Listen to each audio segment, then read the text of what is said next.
Olá pessoal, tudo bem com vocês? Meu nome é Anderson Fernandes, sou advogado trabalhista e eu venho trazer mais um vídeo com pequenas doses de direito do trabalho. Conforme consta aqui no lado, o tema de hoje é contrato de trabalho, sendo que na modalidade teletrabalho, também conhecido como home office. Muito embora esse contrato ele já fosse adotado, né, esse tipo de trabalho ele já fosse adotado por algumas empresas e inclusive órgãos públicos, somente com a reforma trabalhista é que veio então a ser inserido na CLT a questões de especificidade, características, né, para o desenvolvimento dessas atividades. Tá? Como não havia essas especificidades, né, não haviam então disposições sobre este contrato de trabalho, acabava então tornando temerária, né, a utilização desta modalidade contratual. Então, para muitos especialistas, a reforma trabalhista ela inovou nesse quesito, tá? Então, eu vou trazer o texto que foi inserido na CLT e vou estar fazendo algumas ponderações. Lembrando que aqui na descrição do vídeo eu estou deixando 3 modelos de contrato de teletrabalho que você que é empregador, que trabalha com contabilidade, departamento pessoal, vai poder estar baixando e vai poder fazer as adaptações, né, que você achar necessário. E se você também é empregado e tem curiosidade de saber como são as cláusulas, pode também estar baixando aqui na descrição do vídeo, tá ok? Então vamos dar sequência aqui. Considera-se teletrabalho a prestação de serviços que preponderantemente ocorre fora das dependências do empregador com a utilização de tecnologias de informação e de comunicação que por sua natureza não se constituam, não se confundem com o trabalho externo. Além disso, o comparecimento às dependências do empregador para a realização de atividades específicas que exijam a presença do empregado no estabelecimento não vão descaracterizar o regime de teletrabalho. Então esse contrato de trabalho ele ocorre fora das dependências da empresa, onde esse empregado vai poder desenvolver essas atividades, né, na sua casa, cybercafés, vai poder trabalhar em bibliotecas. Se esse empregado, né, junto com um grupo de amigos, quiser então alugar uma sala que fica mais próximo da sua residência, ele também vai poder desenvolver as suas atividades nesse local, tá? Lembrando que para a realização dessas atividades, então o empregado vai fazer uso de computador, smartphone, tablet, vai poder fazer uso também de aplicativos como Skype, WhatsApp, Telegram. Então assim, ele vai poder utilizar os meios de comunicação, né, de informação, para poder então estar desenvolvendo as suas atividades. Lembrando, né, conforme eu li aqui, que essa atividade ela não se confunde, ela não se equipara com o trabalho externo, tá? Nós temos algumas profissões, como é o caso de motoristas, vendedores, que acabam indo até a empresa, né, no início da sua jornada de trabalho, pegam as suas atividades, saem para estarem realizando suas demandas e eles voltam no final do dia, seja para dar baixa nas atividades que eles realizaram ou para estar registrando o cartão ponto. No caso de teletrabalho, não há necessidade do empregado comparecer no início, no meio ou no final do dia.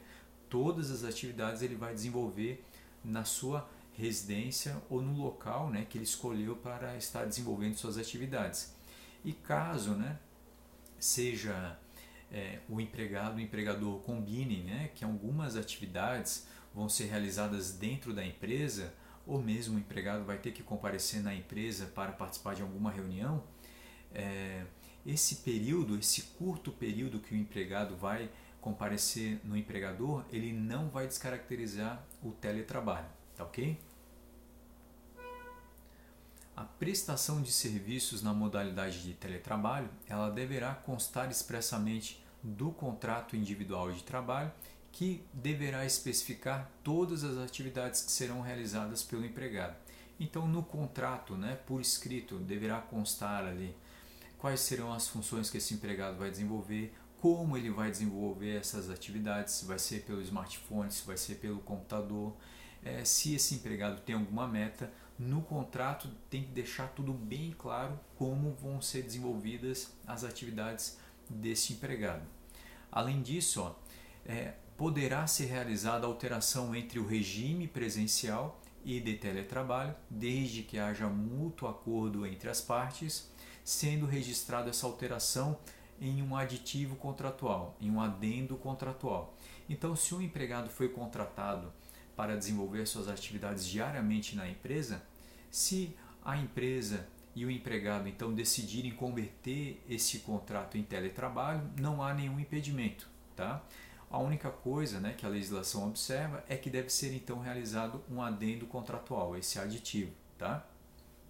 Além disso, poderá ser realizada alteração do regime de teletrabalho para o presencial por determinação do empregador, garantindo prazo de transição mínimo de 15 dias com correspondente registro também em aditivo contratual. Então, se esse empregado ele foi contratado no teletrabalho e o empregador decidiu que esse empregado deverá realizar as atividades dentro da empresa, esse empregador deverá comunicar ao empregado, deverá haver um prazo de pelo menos 15 dias e deverá ser formalizado a alteração também no adendo contratual.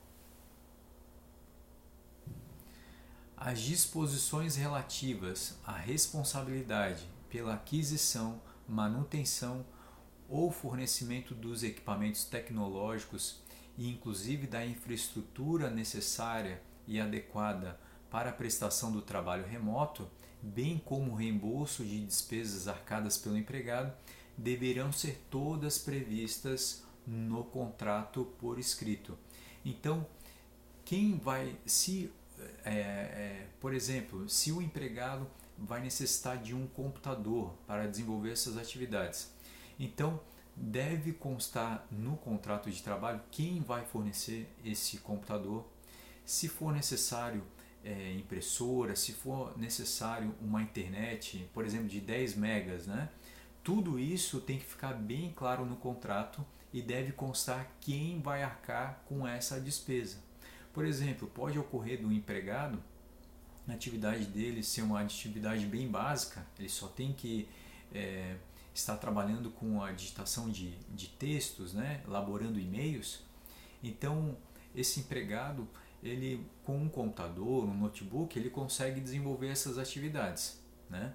Então, pode ficar no contrato que é o próprio empregado que vai fazer o uso do seu computador, devendo inclusive constar nesse contrato qual será o computador que ele vai estar utilizando para fazer essa atividade.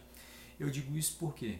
Porque se por um acaso depois o empregador identifica que este computador ele não é adequado para que o empregado desenvolva suas atividades, precisaria de um computador com processamento melhor, o meu entendimento é de que então o empregador vai ter que arcar então com essa despesa, ou seja, vai ter que arcar com essa disponibilização desse equipamento melhor, tá?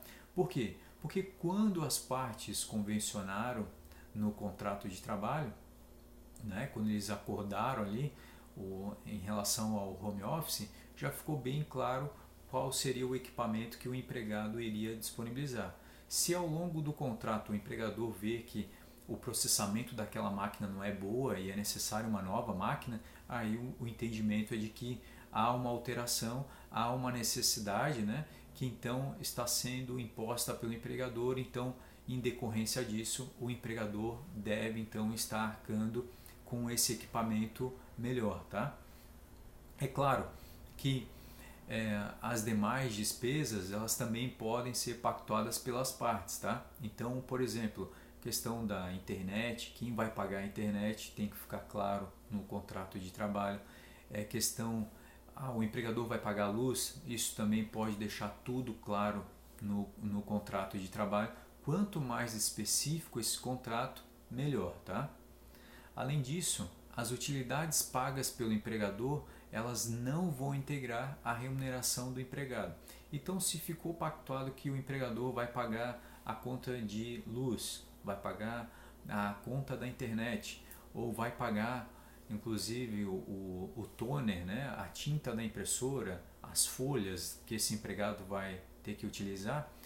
Tudo isso, esse pagamento, né, esse reembolso das despesas que o empregado vai ter, eles não vão integrar a remuneração, não vão integrar o salário do empregado, não vai repercutir esse pagamento que o empregado está fazendo em INSS, FGTS, em média de férias ou média de 13º salário. O empregador deverá instruir os empregados de maneira expressa e ostensiva quanto às precauções a tomar a fim de evitar doenças e acidentes de trabalho. O empregado deverá assinar um termo de responsabilidade comprometendo-se a seguir as instruções fornecidas pelo empregador. Como então esse empregado ele não vai estar realizando as atividades dentro da empresa, é importante também que o empregado verifique, né, questões de ergonomia, de como vai ser o local onde esse empregado vai trabalhar, a mesa, a cadeira, se é um local com luminosidade, questão de... É necessário que o empregador saiba onde o empregado vai estar desenvolvendo essas atividades, tá? E alerte também, então, como eu informei aqui, sobre questões de saúde, questões de higiene, questões de ergonomia. No próprio contrato de trabalho, o empregador também pode deixar já especificado ali que a cada 15 dias ou determinado período, né, esse empregado ele vai comparecer no local onde o empregado desenvolve essas atividades justamente para vistoriar essa questão que eu informei, a questão de ergonomia, de como está esse ambiente de trabalho. Claro, eu citei aqui 15 dias, mas pode deixar um prazo maior, tá? Mas é importante também que isso tudo, né, inclusive essas visitas, fique tudo bem especificado no contrato de trabalho por escrito. O teletrabalho ele não está abrangido pelo regime de jornada de trabalho. Logo, se o empregado ele trabalhar nessa condição, se ele fizer, por exemplo, horas extras, ele não vai ter direito a receber por essas horas, tá? Justamente porque como ele não está trabalhando nas dependências do empregador, não há nem necessidade dele registrar ponto, tá? Não há necessidade dele ter um controle da sua jornada diária, tá ok? Então, conforme eu informei no início do vídeo, eu estou deixando aqui na descrição do vídeo 3 modelos de contrato de teletrabalho que você pode adequar. Se tiver alguma dúvida também em relação ali às cláusulas, pode deixar aqui no vídeo que eu estarei respondendo, tá? Então, eu gostaria muito de agradecer a atenção de todos vocês. Caso você seja novo no canal, se inscreva. Se gostou do vídeo, deixe o seu like. Se não gostou, também deixe o seu dislike. Isso é o feedback para que a gente possa estar melhorando cada vez mais ou estar adequando outras questões nos nossos vídeos, tá ok? Então, lembrando que na descrição do vídeo eu vou deixar todas essas informações que eu passei hoje aqui para vocês e caso tenha algumas dúvidas ou sugestões, é só deixar aqui nos comentários. Muito obrigado e até a próxima. Tchau, tchau.